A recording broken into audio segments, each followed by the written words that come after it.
Hi everyone, in this video we will look at two pointers pattern. So first let us understand what do we mean by this pattern.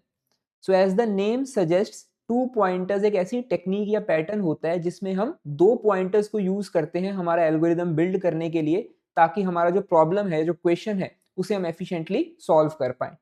अब इससे भी पहले हमारे mind में एक question आता है, व्हाट इज अ पॉइंटर?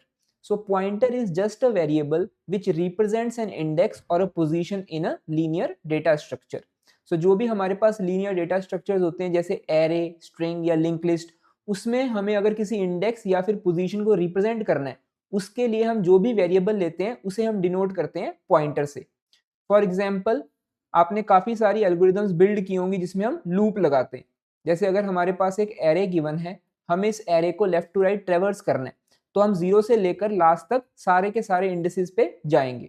अब करंटली हम ट्रेवर्स करते वक्त कौन से इंडेक्स पे हैं, उसे रिप्रेजेंट करने के लिए हम हमेशा एक वेरिएबल लेते हैं जो हमें ट्रेवर्सल में हेल्प करता है। उसी वेरिएबल को हम कहते हैं पॉइंटर। तो जो वेरिएबल हमारे एलिमेंट की पोजीशन या इंडेक्स को रिप्रेजेंट करे उसे हम क्या कहते हैं? पॉइंटर। सो जब भी हम ऐसे दो वेरिएबल्स को यूज करेंगे, so that will become two pointers. So two pointers technique या पैटर्न में हम हमेशा ऐसे दो वेरिएबल्स को यूज करते हैं जो हमारे एलिमेंट्स के इंडेक्स या पोजीशन को रिप्रेजेंट करे। Now let me give you a brief idea कि टू पॉइंटर्स को यूज करने से हमारा जो लॉजिक है वो एफिशिएंट कैसे बन जाता है। तो हम इसके बारे में डिटेल में भी और आगे बात करेंगे, but now let me just give you a brief idea about it.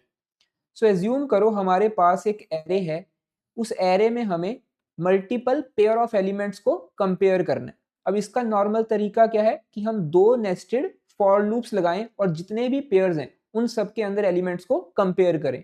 So clearly, whenever we apply two nested for loops, the time complexity is quadratic, that is n square, where n is the length of this data structure. पर अगर हमें सारे के सारे pairs को compare नहीं करना, हमें बस कुछ ही पेयर्स को कंपेयर करना है बेस्ड ऑन कंडीशन। अब देखो ये कौन से क्वेश्चंस में ऐसा होता है, जब भी हमें क्वेश्चन में जो डेटा गिवन हो वो एक प्रिडिक्टेबल फॉर्मेट में हो। फॉर एग्जांपल, अगर हमें एक एरे गिवन हो जिसमें सारे एलिमेंट्स सॉर्टेड हैं असेंडिंग ऑर्डर में, सो उस केस में हम क्या कर सकते हैं? उस केस में we can use two pointers to build some efficient algorithm. For example देखो, अगर मैं एक पॉइंटर यहां रखता हूं और एक पॉइंटर यहां रखता हूं, और अब मैं इन दोनों एलिमेंट्स को कंपेयर करता हूं।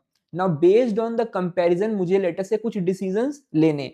जब भी हमारा ये पॉइंटर राइट साइड में मूव करेगा, तो हमें पता होगा कि राइट में सारे एलिमेंट्स जो है वो इंक्रीजिंग ऑर्डर में है। तो अब या तो हमारा नया जो एलिमेंट आएगा वो पिछले वाले के इक्वल होगा या उससे बड़ा होगा। सो अब मैं प्रिडिक्टेबल कंपैरिजन कर सकता हूं। मुझे पता है कि जो अगला एलिमेंट है वो 100% या तो इक्वल होगा या बड़ा होगा। So we can compare these two elements now in a predictable manner. तो हमें सारे के सारे वेग तरीके से सारे पेयर्स को कंपेयर करने की जरूरत नहीं है।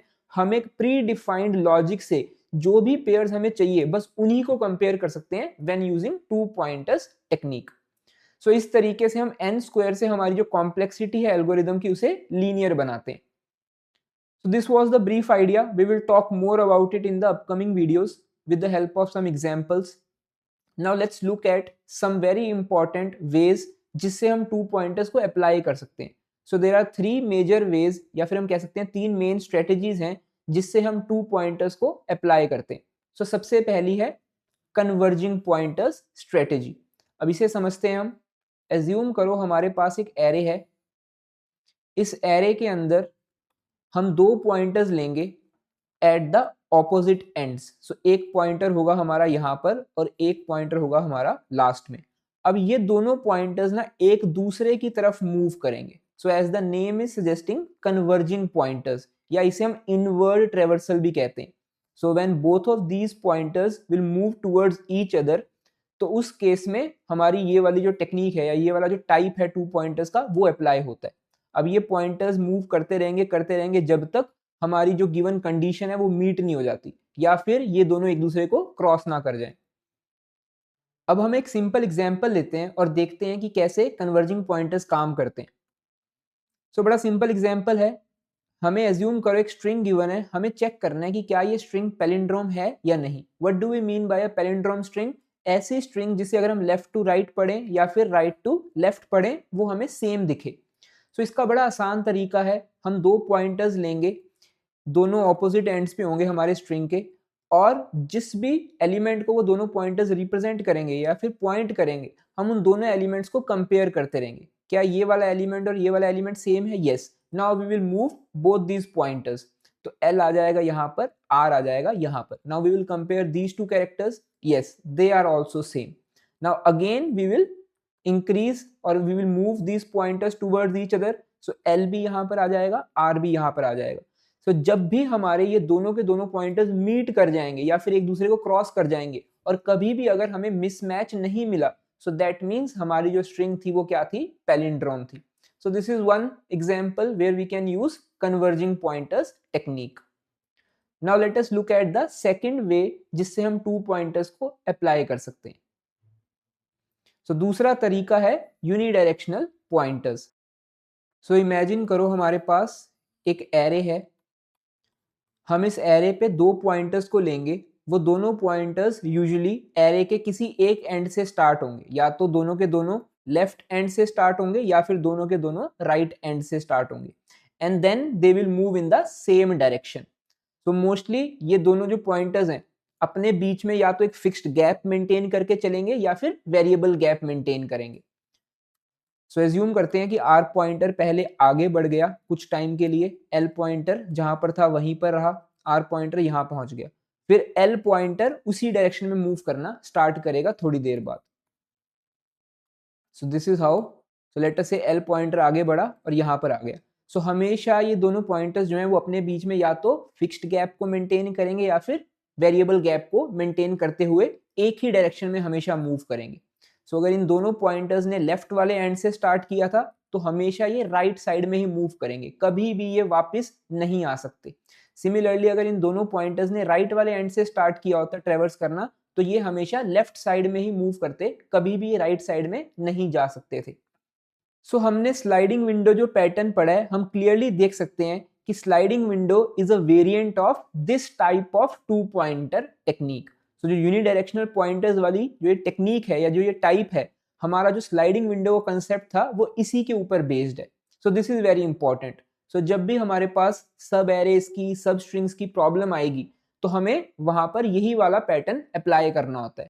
Now let us look at the third type जिससे हम 2 पॉइंटर्स को अप्लाई कर सकते हैं या फिर यूज कर सकते हैं। सो this is the third type of applying 2 pointers pattern. इसे क्या कहते हैं? स्टेज्ड या फिर ट्रिगर बेस्ड पॉइंटर्स।